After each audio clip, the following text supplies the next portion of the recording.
Live from Fargo and serving you on TV, online, and on the go. This is Valley News Live at 6. We've been following the snow in the northern tier of our viewing area all day, and this is what it looked like along U.S. Highway 2 at the Crary Rest area. That's in the Devil's Lake area. It's a similar scene in the valley. Here's another photo from the North Dakota DOT camera along Highway 5 East near Cavalier. In Fargo, light snow has been falling since mid-afternoon. How much snow will you get will depend on where you are. And it's led to slippery roads, so take it easy. Let's find out what's going on right now and what's to come. Hutch is here with the latest. Yes, I am, and I got to tell you, our radar is showing the band of snow progressing out of the Northern Valley and the Highway 2 corridor, moving south-southeast, and we see a clearing line moving out of the Grand Forks area, so things quieting down there. Cold air spilling in behind it, but there is continuing snow from Trail County right into northeast South Dakota, and it's also moving into Lakes Country. Just getting started in places like the Fergus Falls area, and it will continue there. But as we take a look at the breadth of the snow that's moving our way from the northwest, we still have about 48-mile swath of snowflakes to deal with. This will last about another hour by my estimations. As we take a look at the model, it does show snow clearing out of Fargo in the 7 to 8 o'clock time frame and then zipping out of the viewing area as we approach 9 o'clock tonight.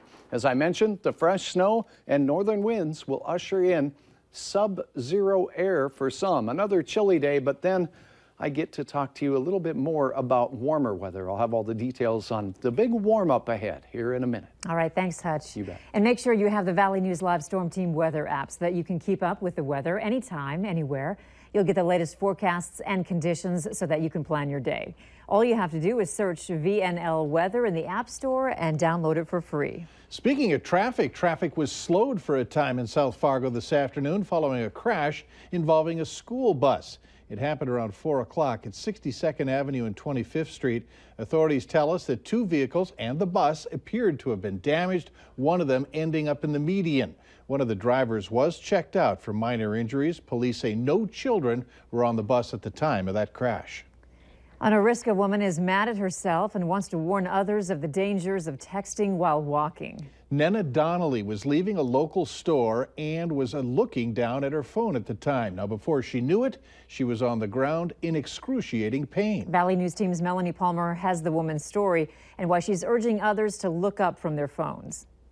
If you want to be in agony, go for it. 'Cause I'm going to spend this next year just recovering from what probably could have waited 5 minutes. Nina Donnelly is upset with no one other than herself. Put my foot out forward. Boom. She was severely injured from a preventable accident. I came out of a pet grooming place in Valley City. It's so cozy, dog paradise. I thought, ooh, I have just got to share this, right? I had my phone on. I was doing everything. I walked out the door, still doing it. And next thing I know, I'm spinning on the floor. After the fall, Donnelly went straight to the doctor. She found out she fractured her vertebrae nearly in half, and her tailbone is displaced. Recovery is expected to take between 3 months and 1 year. Donnelly is using this painful incident to warn others of the dangers behind texting and walking. I injured myself simply by walking off a step. And what if I'd walked out in front of a car or off a curb in front of a car? I mean, you know, just don't do it. And she is far from the only one who has been caught doing this. In the most recent study we found, in 1 year, more than 1,000 people were seriously injured as a result of texting and walking. It has become a big problem. All the time. It's an everyday thing. You'll watch kids trip every once in a while.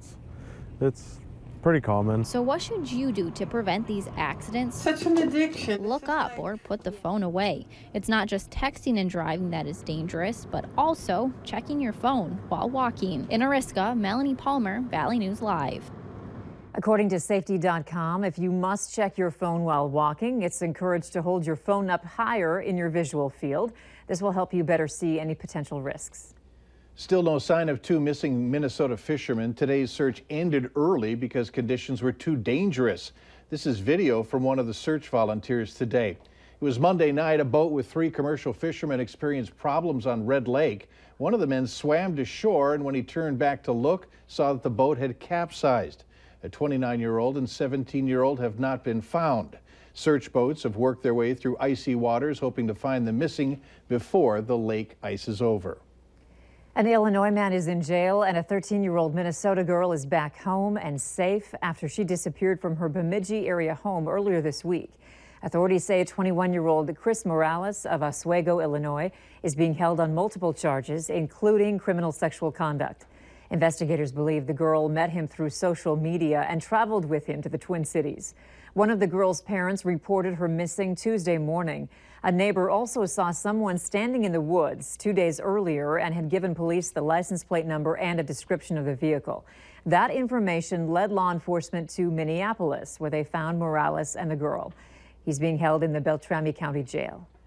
Witnesses told investigators a vintage airplane that crashed last summer was obviously in distress when it went down and killed the pilot near the Moorhead Airport. Mark Yagi of Breckenridge, the only person on board, died when the T-28 military training plane crashed on July 2nd. One witness said there was a terrible racket, like a gearbox or engine was failing. The plane struck a light pole near the Interstate 94 way station before crashing into a field. Yagi was headed from Fargo to Pelican Rapids when he asked air traffic controllers to be diverted to Moorhead. Right now, classes on Native American culture are an elective at North Dakota schools, but the Office of Indian Affairs is looking to make it a required course. The Department of Public Instruction and Office of Indian Affairs created the class as part of the North Dakota Native American Essential Understanding Project. In the optional course, students study civics such as treaties, policy, and government, as well as storytelling and the values of Native American people.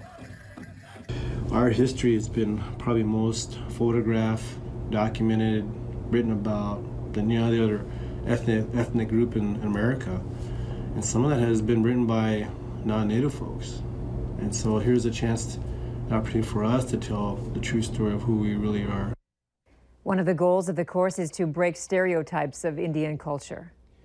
A pre-Veterans Day tribute was held today for some veterans who might often be overlooked. The Buffalo River Drum Group provided a rhythmic backdrop for the ceremonies honoring Native American veterans at MSUM. The researchers at the Smithsonian say Native Americans have served in the military in greater numbers per capita than any other ethnic group. In Fargo, Veterans Day ceremonies will begin Saturday at 9 a.m. at the Veterans Memorial Bridge. That'll be followed by a parade in downtown Fargo at 10:30. A stretch of road in West Fargo has reopened after a truck hit a railroad overpass near Center Street and 7th Avenue Northeast. It happened around 9 a.m. No one was hurt.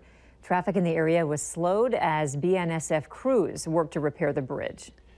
Big announcement from All True Hospital today, underscoring what was described as a new era.